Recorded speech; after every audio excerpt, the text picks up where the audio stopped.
You what? You waited. Now it's time to save. It's the grand opening sale of the all-new Stevenson Mazda. Stevenson Mazda on Market Street. Truckloads of 2010 Mazdas have arrived, and we're selling them at 2009 prices. Stevenson Mazda. Cheers, the best you can't deny. INFINITY.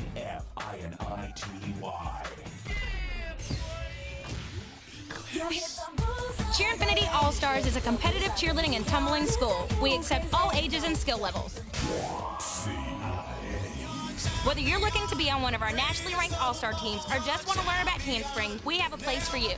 Cheerinfinity All-Stars, where beginners become champions.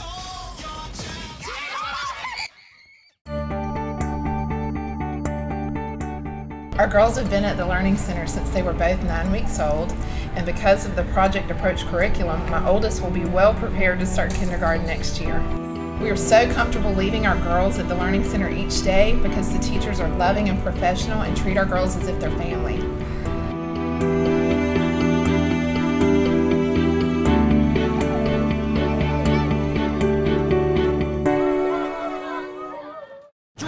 Opening sale at Stevenson Mazda. Buy 2010 Mazda CX-7s for $21,990. New Mazda 3s for $179 a month. And every Mazda comes with our lifetime warranty. Stevenson Mazda on Market Street. Welcome back to the Cape Fear Sports Report, driven by Stevenson Automotive Group. It's time for a little inside Hawks hoop analysis. We got Jim Dahlke here, our Seahawk guru. So how's the season gone so far? Well, Jesse, the season's kind of like this. Have you ever been on a date that you knew wasn't going to go very well, but you turned out to be surprisingly charming until you sneezed in your date's face? That's kind of how the NCAA basketball season's gone so far. It didn't have very high expectations, but then they won a couple of big games, played really well with South Florida and Miami, even beat Penn State, and had a couple of blowout victories against VMI and Elon, but then just got annihilated by VCU, George Mason, Old Dominion. They just lost a few really big games, and this season's just kind of gone downhill from there. Now, they have a losing record, but better than last year, it looks like so far. Should Seahawk fans be encouraged? Encouraged might not be the right word. I think they're going in the right direction, considering the bad year they had last year.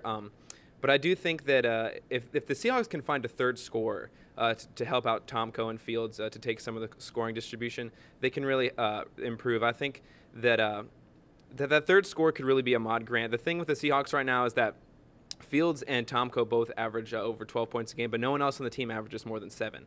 And Ahmad Grant's averaging about 6.9. I think if he's a long, really lanky 6'3" guard with some scoring potential. He shoots over 40% from 3. If we can get him to attack the basket, get his mid-range game going a little more, get a more balanced score, he can really help out the Seahawks offense. And he's a newcomer this year. For people that maybe haven't been out to Trask Coliseum this year, who are some of the newcomers that are sort of stepping up for Benny Moss's club this year? Yeah, Ahmad Grant, one of those guys. Will O'Harabee, a redshirt freshman from London, actually. He's a big low post bruiser. He's been put some quality minutes. Sometimes gets a little mad on the court, lets his emotions get the better of him, and he just sometimes has trouble finishing around the rim. But another big guy, Keith Rindelman. He's a freshman, a true freshman. He's played really well. He's a good shot blocker. He's got a little bit more range than O'Harabee does. He's really lanky and long, and he's got a great leaping ability. And I think when he gets in there, he puts some great minutes there for the Seahawks. And as we heard from Coach Moss earlier, he's worried about the Seahawks being tough. And not just, I guess, in the low post, but really all over the court. Who are some of the guys that he's sort of looking in that aspect to, maybe not for scoring necessarily, but really just to play defense and get some boards? Well, I think when in toughness, you come down to Johnny Wolf. He's a senior leader on that team. He knows the offense. He knows the team chemistry. He's the guy that you really lead on to for that toughness and that energy. Tomko's the guy that does that too a lot. He's a guy that you really lead on to be your leader on the court. Maybe not so much vocally, but him and Johnny Wolf are two guards. They're the really ones that kind of put the emotional leaders behind the team. All right, Jim. Well, thanks for stopping by this week. Good luck to the Seahawks. They got a home game this week. Head on out to Trask Coliseum. As always, you can follow along on CapeFearSportsReport.com. After the break, we'll look ahead at the local sports calendar. You're watching the Cape Fear Sports Report, driven by the Stevenson Automotive Group.